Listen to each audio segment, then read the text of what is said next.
Isaac Newton fue uno de los científicos más brillantes de la historia.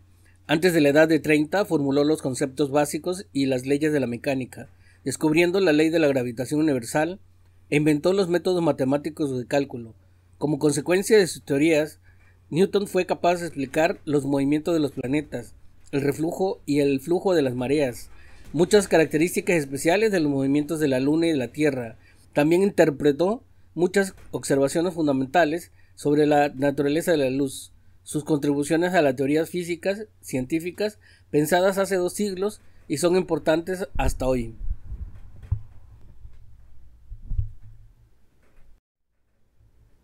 Hola jóvenes, ahora iniciamos el bloque 3 dinámica. En el bloque anterior estudiamos el movimiento de los cuerpos con énfasis en el movimiento a lo largo de una línea recta y en un plano. Por medio de los conceptos de desplazamiento, velocidad y aceleración, vimos que era posible describir el movimiento de los cuerpos sin preocuparnos de la causa del mismo. En el presente bloque consideraremos las causas del movimiento y la relación entre estas, y el movimiento que en consecuencia adquieren los cuerpos. Es decir, estudiaremos una parte de la física llamada dinámica.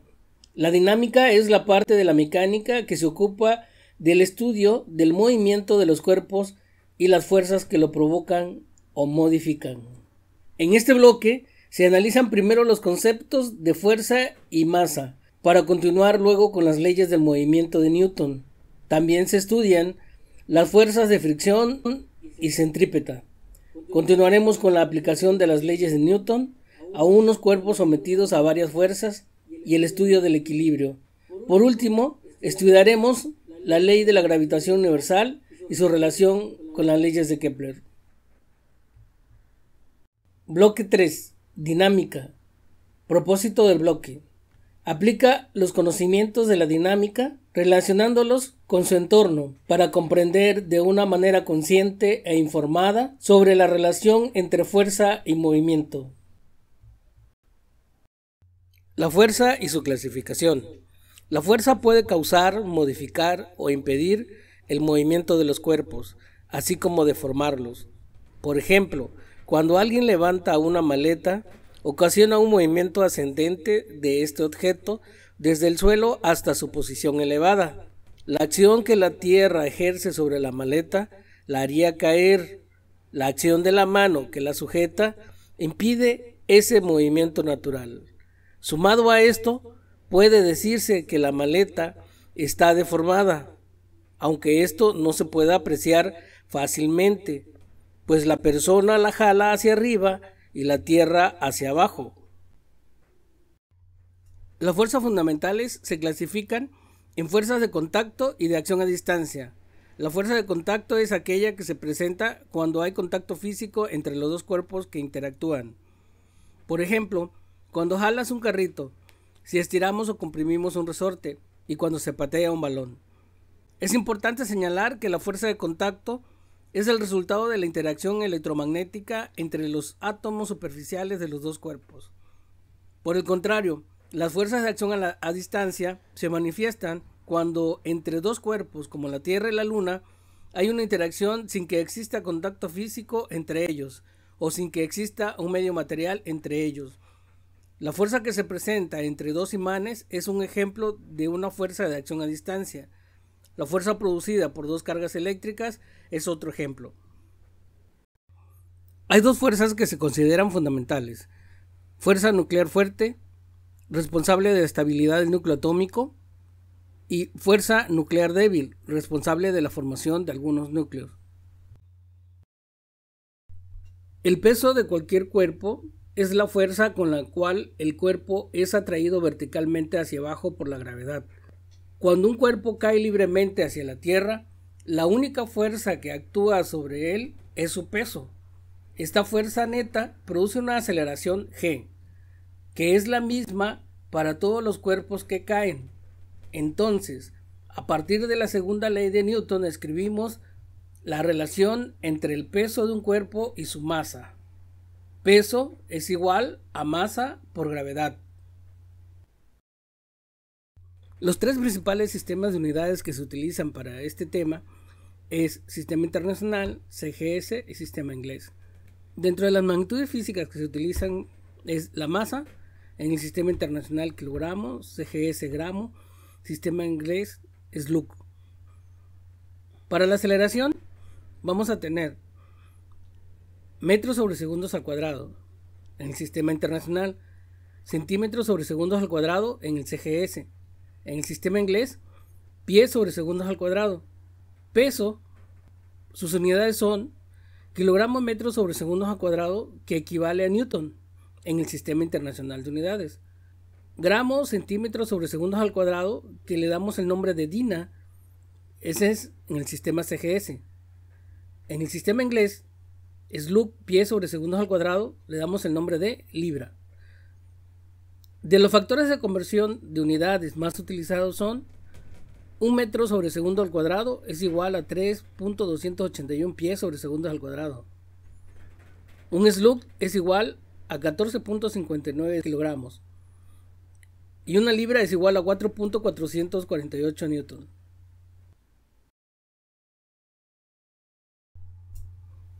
Ejemplo 1. Determine la masa de un cuerpo cuyo peso en la Tierra es de 100 newton. Si esta masa se llevara a un planeta distante, donde G es igual a 2.0 metros sobre segundos al cuadrado, ¿cuál sería su peso en ese planeta? Primero, hallamos la masa en la Tierra, donde G es igual a 9.8 metros sobre segundos al cuadrado. La masa es igual al peso sobre la gravedad. Entonces serían 100 newton entre 9.8 metros sobre segundos al cuadrado. Nos va a dar un resultado de 10.2 kilogramos. Como la masa es constante, podemos usar el mismo valor para determinar el peso en el planeta distante, donde G es igual a 2.0 metros sobre segundo al cuadrado. Calculando, el peso es igual a masa por gravedad. Esto es igual 10.2 kilogramos por 2.0 metros sobre segundos al cuadrado. Nos da un resultado de 20.4 newton. Este es el peso en el planeta distante.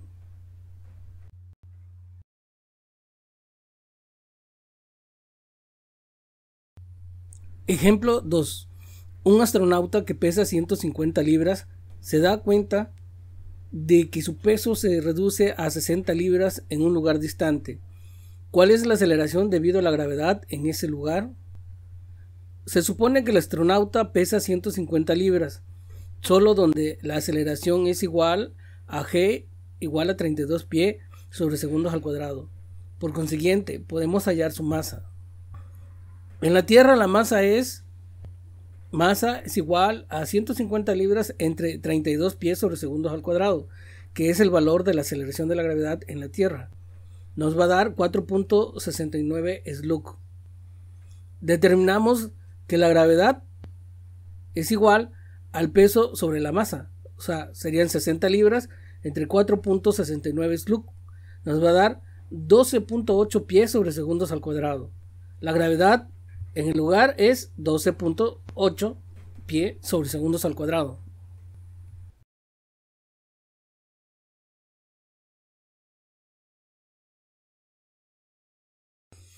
Ejemplo 3. Una caja de 2.5 kilogramos se coloca en una mesa horizontal. Encuentra la magnitud de la fuerza normal ejercida por la mesa sobre la caja.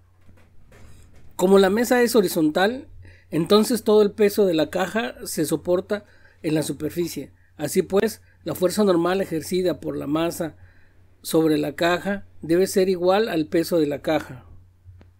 El peso es igual a masa por gravedad. 2.5 kilogramos por 9.8 metros sobre segundos al cuadrado es igual a 24.52 newton. De tal manera que la fuerza normal es una fuerza vertical que tiene un sentido contrario al peso y tiene una magnitud de 24.52 newton.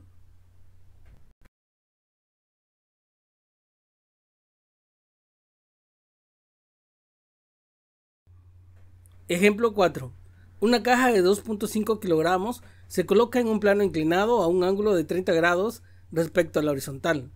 Encuentra la magnitud de la fuerza normal ejercida por el plano sobre la caja. Primero encontramos las componentes horizontal y vertical del peso de la caja. La componente horizontal se calcula como peso por el seno de teta. FWX va a ser igual a 2.5 kilogramos por 9.8 metros sobre segundo al cuadrado. Así calculamos el peso. Luego lo multiplicamos por el seno de 30 grados y nos da un resultado de 12.25. Este es la componente horizontal del peso. La componente vertical, FWY, va a ser igual al peso por el coseno de teta. FWY va a ser igual a 2.5 kilogramos por 9.8 metros sobre segundo al cuadrado, que es el peso. Lo multiplicamos por el coseno de 30 grados, que es el ángulo de inclinación, y va a ser igual a 21.22 newton. La fuerza normal equilibra a los componentes rectangulares del peso que es perpendicular a la superficie del plano inclinado. Por lo tanto, la fuerza normal es FWY, y eso es 21.22 newton.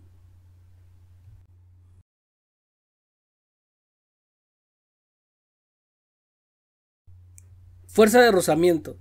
La fricción es la fuerza que impide o se opone al movimiento relativo de dos superficies en contacto. Sin la presencia de esta fuerza, muchos fenómenos ordinarios no se presentarían.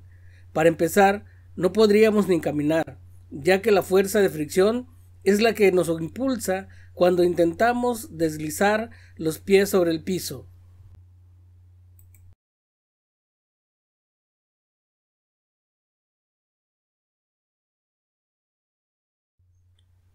Fuerza de fricción cinética. Como su nombre lo indica, la fricción cinética es la fricción que se produce cuando las superficies se deslizan unas con otras. La fuerza generada por esta fricción, que designamos con el símbolo Fk, actúa para oponerse al desplazamiento. En esta figura se requiere una fuerza F para tirar del ladrillo con rapidez constante. Por lo tanto, la fuerza de fricción cinética es Fk es igual a F. Aquí, la fuerza normal se ha duplicado, al igual que la fuerza de fricción cinética, hasta Fk es igual a 2F.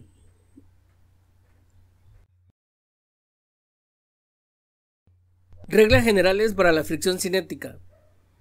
La fuerza de fricción cinética entre dos superficies es 1. Proporcional a la magnitud de la fuerza normal entre las superficies. La fuerza de fricción cinética es igual a μk, que es el coeficiente de fricción cinética por la fuerza normal. 2. Independiente de la velocidad relativa de las superficies. 3. Independiente del área de contacto entre las superficies. Ahora tenemos una tabla de coeficientes de fricción.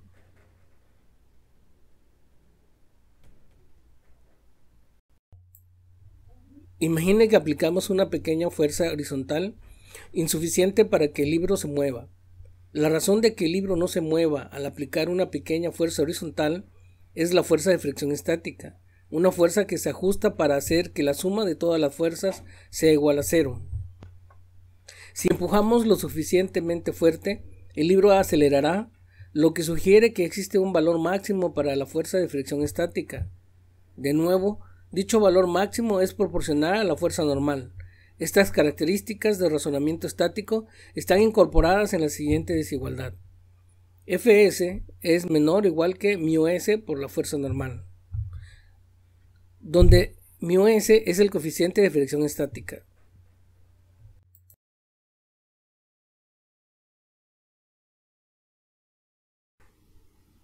Ejemplo 5. Susie quiere arrastrar una caja por el piso de su habitación. La masa de la caja es de 6 kilogramos y los coeficientes de fricción estática y cinética son 0.8 y 0.5 respectivamente. ¿Cuál es la magnitud de la fuerza que tiene que ejercer Susie para empezar a mover la caja? Primero calculamos el peso. Fw es peso y es igual a masa por gravedad, lo que es lo mismo a 6 kilogramos por 6.8 metros sobre segundos al cuadrado. Nos da 58.8 newton. Como el piso es horizontal, la magnitud de la fuerza normal es igual al peso. Entonces, la fuerza normal es igual a 58.8 newton. La fuerza de fricción estática entre la superficie del piso y la caja es La fuerza de fricción estática es igual a μs, que es el coeficiente de fricción estática por la fuerza normal, que es Fn. Y eso es igual a 0.8 por 58.8 newton. Nos da 47.0 newton.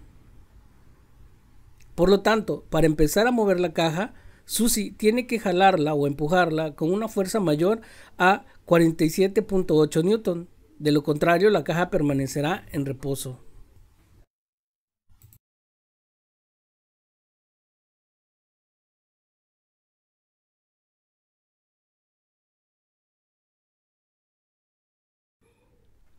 Continuando con la solución del ejemplo 5, ahora resolvemos el inciso B. ¿Cuál es la magnitud de la fuerza que tiene que ejercer Susi para mantener la caja en movimiento? Esta fuerza es igual al producto del coeficiente de fricción cinética y la fuerza normal. Fuerza de fricción cinética es igual a μk por la fuerza normal, que es igual a 0.5 por 58.8 newton. Da resultado 29.4 newton. Por lo tanto, Susi aplica una fuerza exactamente igual a 29.4 newton. La caja se moverá con rapidez constante.